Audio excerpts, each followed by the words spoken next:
નમસ્કાર વિદ્યાર્થી મિત્રો, આપનું મારી યુટ્યુબ ચેનલ ભૌમિક પ્રજાપતિમાં હાર્દિક સ્વાગત છે। આ સાથે જય ભારત, જય હિન્દ। વિદ્યાર્થી મિત્રો, આપણે ધોરણ 10 વિજ્ઞાનમાં ચેપ્ટર 10 પ્રકાશનું પરાવર્તન અને વક્રીભવન ભણી રહ્યા છીએ। એનો ભાગ 1 આવી ચૂક્યો છે। તેમાં તમે પ્રકાશ વિશે માહિતી, સમતલ અરીસા વિશે માહિતી ભણ્યા। હવે જે આ ચેપ્ટરનું મુખ્ય અંગ અથવા આ ચેપ્ટર જેના પરથી છે તે છે ગોલીય અરીસો। તો આપણે ગોલીય અરીસા વિશે ભણી રહ્યા છીએ। તો જોઈએ, ગોલીય અરીસો એટલે શું? કે જેના પરાવર્તક સપાટી ગોલીય હોય, અથવા જે અરીસાની પરાવર્તક સપાટી, અહીંયા તમે અરીસો શબ્દ લખી શકો છો, કે જે અરીસાની પરાવર્તક સપાટી ગોલીય હોય તેવા અરીસાને ગોલીય અરીસો કહે છે। હવે પ્રશ્ન એ થશે, પરાવર્તક સપાટી એટલે શું? તો વિદ્યાર્થી મિત્રો, યાદ રાખવાનું, પરાવર્તક સપાટી સમતલ અરીસામાં, ધારો કે આ સમતલ અરીસો આમ છે, તો મેં નીચે આવી ડિઝાઇન દોરેલી હતી, તો જે આ ડિઝાઇન હોય એ અપરાવર્તક કહેવાય। અપરાવર્તક એટલે શું? કંઈ પ્રકાશ અથડાઈને પાછો આવશે નહીં, જ્યાંથી અથડાઈને પાછો જાય એવી સપાટીને પરાવર્તક કહેવાય। એનો મતલબ કે જે અરીસામાં પરાવર્તક સપાટી એ ગોળીય હોય, એટલે કે વળાંકવાળી હોય, વક્રાકાર હોય, તેવા અરીસાને ગોલીય અરીસો કહે છે। બરોબર છે? તેના બે પ્રકાર છે, અંતર્ગોળ અરીસો અને બહિર્ગોળ। સામાન્ય રીતે અરીસો બને કેવી રીતે? એનું ઉદાહરણ લેવું હોય તો, કે ધારો કે કોઈ આ ગોળો છે,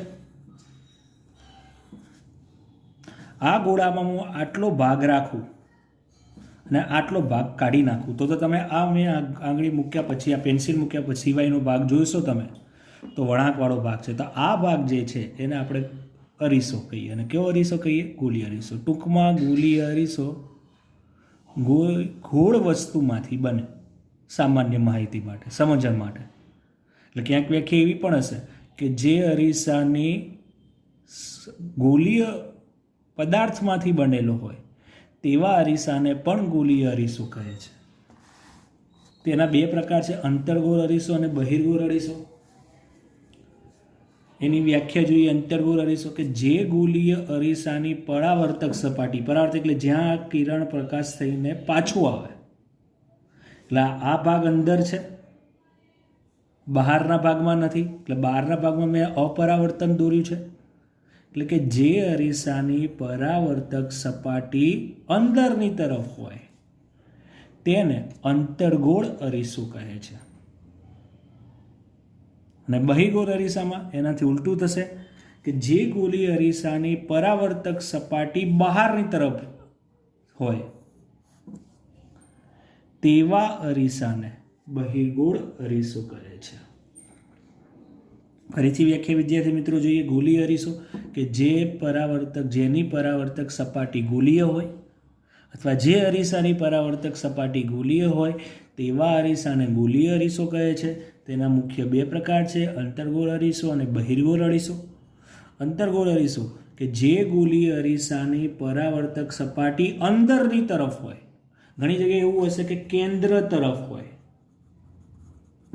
કેમ કેન્દ્ર તરફ કહેવાય? તમે આને લંબાવશો તો કેન્દ્ર વચ્ચે મળે ને વર્તુળનું, એટલે અરીસ સપાટી કઈ તરફ આવે છે? કેન્દ્ર તરફ। નાની ગોળ કરશો તો આની સપાટી ક્યાં આવશે? કેન્દ્રથી વિરુદ્ધ દિશામાં। પછી બહુ ડિટેલમાં આપણે જવાની જરૂર નથી, પાઠ્યપુસ્તકમાં એવું પણ આપણું સામાન્ય સમજમાં કંઈક ટ્વિસ્ટેડ પ્રશ્ન હોય તો પૂછાઈ શકે કે કેન્દ્ર તરફ રહેલી પરાવર્તક સપાટીના અરીસાને શું કહે છે? તો અંતર્ગોળ અરીસો। કેન્દ્ર તરફ ન હોય તેવા પરાવર્તક સપાટીવાળા અરીસાને શું કહે છે? તો બહિર્ગોળ અરીસો। તો જે ગોલીય અરીસાની પરાવર્તક સપાટી અંદરની તરફ હોય, અથવા સામાન્ય સમજ કહીએ તો પરાવર્તક સપાટી કેન્દ્ર તરફ હોય, કારણ કે ગોળામાંથી બને છે એટલે કેન્દ્ર તો હોવાનું જ છે, વર્તુળનું કેન્દ્ર હોય એ રીતે હોય, તેને અંતર્ગોળ અરીસો કહે છે। અને જે અરીસાની પરાવર્તક સપાટી બહારની તરફ વળેલી હોય તેને બહિર્ગોળ અરીસો કહે છે। બરોબર છે વિદ્યાર્થી મિત્રો? હવે આ અરીસા પરથી અમુક પદ છે, વ્યાખ્યાઓ છે, જે આવડશે તો જ આપણે આ ચેપ્ટરનું, જે ટૂંકમાં આ ચેપ્ટરનું આપણે પાયો કહી શકીએ એવા ટોપિક છે, એ ખાસ સમજવું પડશે વિદ્યાર્થી મિત્રો. છે કે ગોલીય અરીસા માટેના પદ સમજાવો. પદ કહેવાય અથવા ગોલીય અરીસામાં આવતા વ્યાખ્યાઓ સમજાવો. પહેલો જ પ્રશ્ન છે ધ્રુવ. પહેલી જ વ્યાખ્યા છે ધ્રુવ વિશે. તો ગોલીય અરીસાની પરાવર્તક સપાટીના કેન્દ્ર, પરાવર્તક સપાટી એટલે આ, એનું જે વચ્ચેનું કેન્દ્ર હોય, આંતરગોળ અરીસો છે, આ બહિર્ગોળ, આપણે બંનેમાં સાથે સાથે દર્શાવતા સમજાવતા જઈશું વિદ્યાર્થી મિત્રો. તો ગોલીય અરીસાના કેન્દ્રને ધ્રુવ કહે છે અને જેની સંજ્ઞા પી છે. સંજ્ઞાઓ ખાસ યાદ રાખવી વિદ્યાર્થી મિત્રો, કે ગોલીય અરીસાની પરાવર્તિક સપાટીના કેન્દ્રને તે અરીસાનું ધ્રુવ કહે છે, જેને પી વડે દર્શાવવામાં આવે છે. હવે આપણે જોઈએ આગળ વ્યાખ્યા, વક્રતા કેન્દ્ર અને વક્રતા ત્રિજ્યા. હવે વિદ્યાર્થી મિત્રો આ બંને વ્યાખ્યા સમજવા માટે પહેલા પણ હમણાં કીધું એ રીતે કે સામાન્ય રીતે ગોલીય અરીસો શેનાથી બને છે? ગોળાનો ભાગ છે, કોઈ વર્તુળનો ભાગ છે. બસ એવું આપણે એટલું યાદ રાખીએ કે ગોલીય અરીસો એ કોઈ વર્તુળનો ભાગ છે, તો તેના પરથી તમને આ બંને વ્યાખ્યા આવડી જશે. પહેલી વ્યાખ્યા છે કે ગોલીય અરીસાની પરાવર્તક સપાટી જે ગોળાનો ભાગ છે તે ગોળાના કેન્દ્રને વક્રતા કેન્દ્ર કહે છે. ફરીથી વિદ્યાર્થી મિત્રો, ગોલીય અરીસાની પરાવર્તક સપાટી જે ગોળાનો ભાગ છે, આપણે અહીં અંતર્ગોળ અરીસો લઈએ, હવે હું આને આમ લંબાવું તો એક ગોળો બનશે. તો એ ગોળાના કેન્દ્રને અહીં દોરવું, આમ લંબાવું, તો આ ગોળાના કેન્દ્રને શું કહી શકીએ આપણે? વક્રતા કેન્દ્ર કહે છે અને જેની સંજ્ઞા સી છે.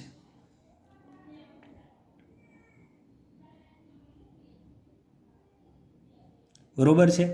તેના પરથી આવશે વક્રતા ત્રિજ્યા. સેમ જ વ્યાખ્યા, થોડુંક જ ચેન્જ, કેન્દ્રની જગ્યાએ ખાલી શબ્દ વાપરવામાં આવે ત્રિજ્યા, કે ગોલીય અરીસાની પરાવર્તક સપાટી જે ગોળાનો ભાગ છે તે ગોળાની ત્રિજ્યાને તે અરીસાની વક્રતા ત્રિજ્યા કહે છે. એટલે તમે વર્તુળમાં કેન્દ્રથી વર્તુળ પરના બિંદુને તમે શું કહો છો? ત્રિજ્યા. હવે એની સંજ્ઞા કેપિટલ આર આવશે. સ્મોલ આર લખો તે વર્તુળનું થઈ જશે, કેપિટલ આર લખશો તો અરીસાનું થશે. આના ઉપરથી બીજી વ્યાખ્યા એવી પણ બની વિદ્યાર્થી મિત્રો, ધ્રુવ એટલે પી, સી એટલે વક્રતા કેન્દ્ર.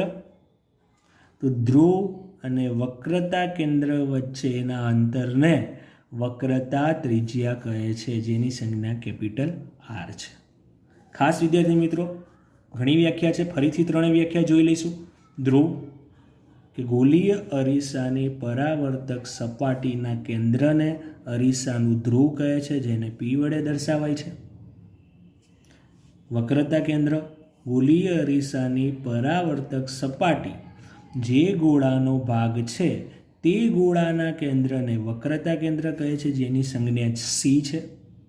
ત્રિજ્યા, સેમ આની જેવી વ્યાખ્યા ગણવી હોય તો ગોલીય અરીસાની પરાવર્તક સપાટી ગોળાનો ભાગ છે તે ગોળાની ત્રિજ્યાને વક્રતા ત્રિજ્યા કહે છે. અથવા બીજી વ્યાખ્યા, પી અને સી વચ્ચેના અંતરને વક્રતા ત્રિજ્યા કહે છે, જેના આર વડે દર્શાવાય છે. હવે આગળ જોઈએ વિદ્યાર્થી મિત્રો, મુખ્ય અક્ષ. ધ્રુવ અને વક્રતા કેન્દ્રમાંથી પસાર થતી કાલ્પનિક રેખા, ધ્રુવ તથા વક્રતા કેન્દ્રમાંથી પસાર થતી કાલ્પનિક રેખાને મુખ્ય અક્ષ કહે છે. એનો મતલબ કે આ ધ્રુવ એટલે પી, વક્રતા કેન્દ્ર એટલે સી. હવે એમને હું સી એક રેખા દોરું, આ કાલ્પનિક, એટલે એનો મતલબ કે આપણે એવું કહી શકીએ એક જ રેખા પર આ બંને બિંદુ આવે. તો આપણે આ જે રેખા દોરી તે રેખાને શું કહેવાય? મુખ્ય અક્ષ. એટલે એનો મતલબ કે આપણે એની સંજ્ઞા નથી આપી પાટે, આપણે એમ કે રેખા સીપીને મુખ્ય અક્ષ કહી શકાય. એવું અહીં પણ થશે. ધ્રુવ તથા વક્રતા કેન્દ્રમાંથી પસાર થતી કાલ્પનિક રેખાને મુખ્ય અક્ષ કહે છે. બરોબર છે વિદ્યાર્થી મિત્રો.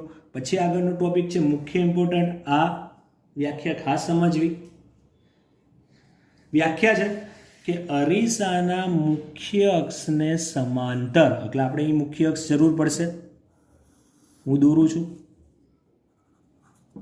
આ મુખ્ય અક્ષ છે. મુખ્ય અક્ષને સમાંતર આપાત થતા કિરણો, હું અહીં કિરણો મોકલું છું, આપણે જેને કિરણ પુંજ પણ કહીએ. એટલે કે મુખ્ય અક્ષને સમાંતર જે કિરણો આવે એ કિરણો પરાવર્તન થાય. આ વળાંકવાળો ભાગ છે એટલે કે અથડાઈને આમ આવશે, આ અથડાઈને આમ આવશે, આ અથડાઈને આમ જશે, આ અથડાઈને આમ જશે. તો બધા પરાવર્તન પામે એટલે અથડાઈને પાછા વળે ત્યારે બધા કિરણો કોઈ એક બિંદુએ ભેગા થાય, કેન્દ્રિત થાય. તેવા બિંદુને અરીસાનું મુખ્ય કેન્દ્ર કહે છે. ફરીથી અંતર્ગોળ અને બહિર્ગોળ માટે એક કે બે જ શબ્દ ચેન્જ છે.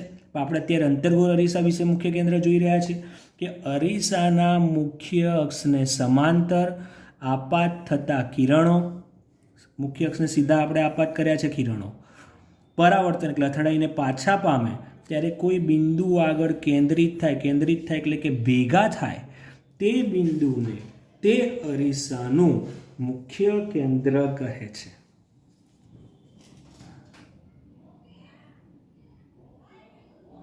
બરોબર છે વિદ્યાર્થી મિત્રો, ખબર પડી ગઈ.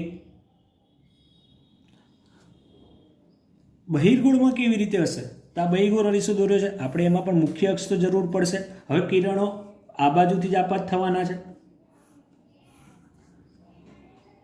પણ એની પરાવર્તન અથડાઈને આમ જશે, આ અથડાઈને આમ જશે, અહીં અથડાઈને આમ આવશે, અહીંથી આમ આવશે. ટૂંકમાં આમાં કેન્દ્ર બિંદુઓ ભેગા થતા નથી એવું લાગે છે. તો આપણે સમતલ અરીસામાં જોયું હતું એમ કે આપણે પાછળ એને લંબાવીએ,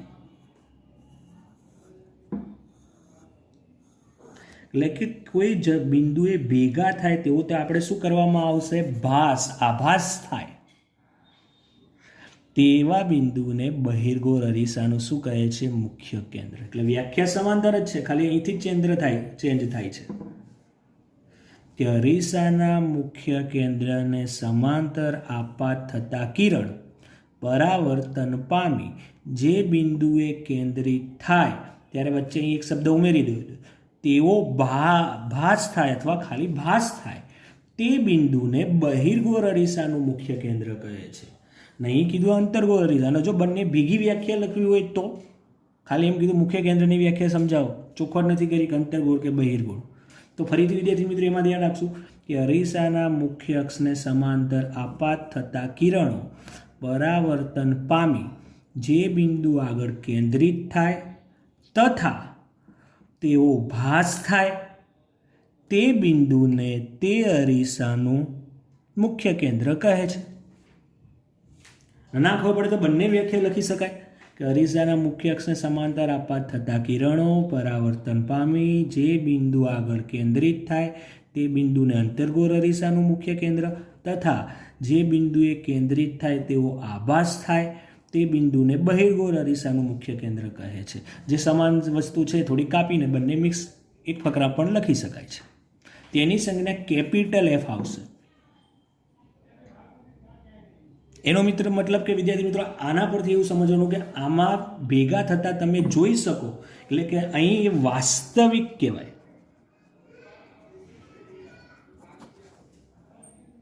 અને આમાં આપણે આભાસ કરીએ એટલે આના બધા પ્રતિબિંબ કેવા મળશે? આભાસી. એટલે કે આ અંતર્ગોળ અરીસો હંમેશા અભિસારી અરીસો કહેવાય. એનું બીજું નામ છે અભિસારી. અભિસારી એટલે કે જેના પ્રતિબિંબ વાસ્તવિક મળતા હોય. અને આને કહેવાય અપસારી, કે જેના બધા પ્રતિબિંબ કેવા મળતા હોય? આભાસી. બરોબર છે.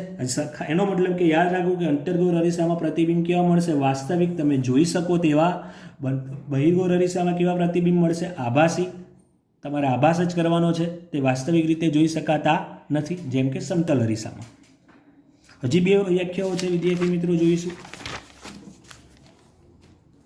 કેન્દ્ર લંબાઈ, અરીસાનું ધ્રુવ એટલે P અને મુખ્ય કેન્દ્ર એટલે કે કેપિટલ F. આટલું જે અંતર આવે P અને F વચ્ચેનું અંતર, એને કેન્દ્ર લંબાઈ કહે છે.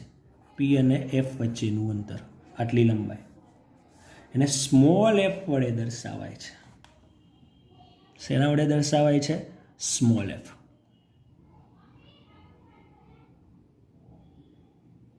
હવે છેલ્લી વ્યાખ્યા છે ગોલીય અરીસ દર્પણ મુખ. દર્પણ મુખની વ્યાખ્યા જોઈએ કે ગોલીય અરીસાની,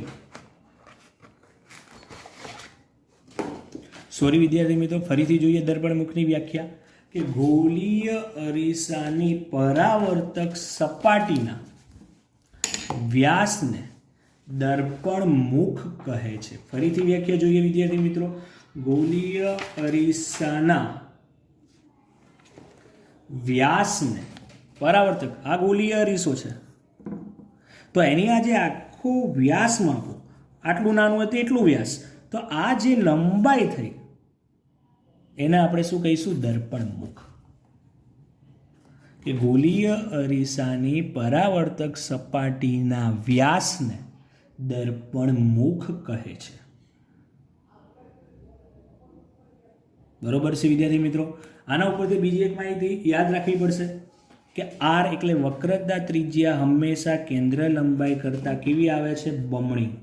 અહીંયા ગુજરાતીમાં લખ્યું છે, એટલે ધારો કે કેન્દ્ર લંબાઈ 5 હશે તો વક્રતા ત્રિજ્યા 10 હશે. એનો મતલબ કે આટલું માપ ને એટલું બીજું દોરો તો જ આખું શું મળશે આપણને? કેપિટલ R મળશે. અથવા એવું કહી શકાય કે કેન્દ્ર લંબાઈ વક્રતા ત્રિજ્યા કરતાં કેવી છે? અડધી છે. બીજું વસ્તુ આપણે ટૂંકમાં 2 માહિતી મળી. બીજું આપણે એ જોયું, મુખ્ય કેન્દ્ર પરથી જે જોયું એ ખાસ યાદ રાખવું, એક માર્ક્સમાં પૂછાઈ શકે કે અંતર્ગોળ અરીસામાં વાસ્તવિક પ્રતિબિંબ મળે એટલે એવા અરીસાને અભિસારી અરીસો કહેવાય, જેમાં આભાસી મળે એવા અરીસાને અપસારી કહેવાય. બરોબર છે વિદ્યાર્થી મિત્રો. બસ આજે આટલે સુધી, પણ ફરીથી એકવાર આપણે રિવિઝન કરી લઈએ બધાની વ્યાખ્યા એક વાર ફરીથી, કારણ કે આજે વ્યાખ્યાઓનો પિરિયડ હતો એવું કહી શકીએ. તો પહેલાં આપણે જોઈએ ફરીથી ગોલીય અરીસો, કે જેના પરાવર્તક સપાટી ગોલીય હોય તેવા અરીસાને ગોલીય અરીસો કહે છે. તેના મુખ્ય 2 પ્રકાર છે, અંતર્ગોળ અરીસો, બહિર્ગોળ અરીસો. જે ગોલીય અરીસાની પરાવર્તક સપાટી અંદરની તરફ વળેલી હોય તેને અંતર્ગોળ અરીસો કહે છે. બહિર્ગોળ અરીસો કે જે ગોલીય અરીસાની પરાવર્તક સપાટી બહારની તરફ વળેલી હોય તેને બહિર્ગોળ અરીસો કહે છે. એ અરીસા પર જે અમુક વ્યાખ્યા હતી ધ્રુવ, જેને P સંજ્ઞા છે, એ ગોલીય અરીસાના કેન્દ્રને તે સપાટીનું, તે અરીસાનું ધ્રુવ કહે છે. વક્રતા કેન્દ્ર અને વક્રતા ત્રિજ્યા સેમ જ વ્યાખ્યા હતી, એક જ શબ્દ ચેન્જ હતો. કે પહેલાં કેન્દ્રની જોઈએ કે ગોલીય અરીસાની પરાવર્તક સપાટી જે ગોળાનો ભાગ છે તે ગોળાના કેન્દ્રને તેનું વક્રતા કેન્દ્ર કહે છે. અથવા વક્રતા ત્રિજ્યા, જે ગોલીય અરીસાની પરાવર્તક સપાટી જે ગોળાનો ભાગ છે તે ગોળાની ત્રિજ્યાને વક્રતા ત્રિજ્યા કહે છે. બીજી વ્યાખ્યા કે ધ્રુવ P અને વક્રતા કેન્દ્ર એટલે C વચ્ચેના અંતરને વક્રતા ત્રિજ્યા કહે છે, જેની સંજ્ઞા કેપિટલ R છે. વક્રતા કેન્દ્રની સંજ્ઞા C છે, સ્મોલ c આવશે. મુખ્ય અક્ષ C અને P એટલે કે ધ્રુવ અને વક્રતા કેન્દ્રમાંથી પસાર થતી કાલ્પનિક રેખાને મુખ્ય અક્ષ કહે છે. મુખ્ય કેન્દ્ર જે ઇમ્પોર્ટન્ટ હતું કે મુખ્ય અક્ષને સમાંતર, આ મુખ્ય અક્ષ વચ્ચે મેન રેખા, એને સમાંતર આપાત થતા કિરણો પરાવર્તન પામી જે બિંદુ આગળ કેન્દ્રિત થાય તે બિંદુને અંતર્ગોળ અરીસાનું કેન્દ્ર, તથા જે બિંદુએ કેન્દ્રિત થાય તેવો આભાસ થાય તે બિંદુને તે બહિર્ગોળ અરીસાનું મુખ્ય કેન્દ્ર કહે છે, જેની સંજ્ઞા કેપિટલ F છે. પછી વ્યાખ્યા હતી કેન્દ્ર લંબાઈ. ધ્રુવ અને મુખ્ય કેન્દ્ર વચ્ચેના અંતરને કેન્દ્ર લંબાઈ કહે છે, જેની સંજ્ઞા સ્મોલ એફ છે. અને બીજી એક આગળ વ્યાખ્યા આવી ગઈ, ધ્રુવ અને વક્રતા કેન્દ્ર વચ્ચેના અંતરને વક્રતા ત્રિજ્યા કહે છે. એટલે સમાન વ્યાખ્યા છે, એક જ શબ્દ ચેન્જ થાય છે, એ યાદ રાખવું વિદ્યાર્થી મિત્રો. અને દર્પણમુખ, તો અરીસાના ગોલીય અરીસાની પરાવર્તક સપાટીના વ્યાસને દર્પણ મુખ કહે છે. આગળ જોયું તે રીતે વક્રતા ત્રિજ્યા એ કેન્દ્ર લંબાઈ કરતાં બમણી હોય છે, અથવા કેન્દ્ર લંબાઈ એ વક્રતા ત્રિજ્યા કરતાં અડધી હોય છે. બીજું જોયું કે બહિર્ગોળ લેન્સ એ અભિસારી લેન્સ છે, અંતર્ગોળ લેન્સ એ અભિસારી લેન્સ છે, બહિર્ગોળ લેન્સ એ અપસારી અરીસો છે. બરોબર છે વિદ્યાર્થીઓ, લેન્સ શબ્દની અરીસો શબ્દ આવશે. બહિર્ગોળ લેન્સ અરીસો છે એ અભિસારી અરીસો છે, અંતર્ગોળ અરીસો છે એ અભિસારી અરીસો છે, કારણ તે વાસ્તવિક પ્રતિબિંબ આપે છે. વાસ્તવિક મુખ્ય કેન્દ્ર જોઈ શકીએ છીએ, જે આપણે બિલોરી કાચમાં, એ લેન્સમાં આવશે, પણ સામાન્ય સમજવું. આભાસી, જેનો પ્રતિબિંબ આભાસી મળે એને અપસારી કહે છે. બરોબર છે વિદ્યાર્થી મિત્રો, બસ આજે આટલે સુધી. ત્યાં સુધી જય હિન્દ, જય ભારત.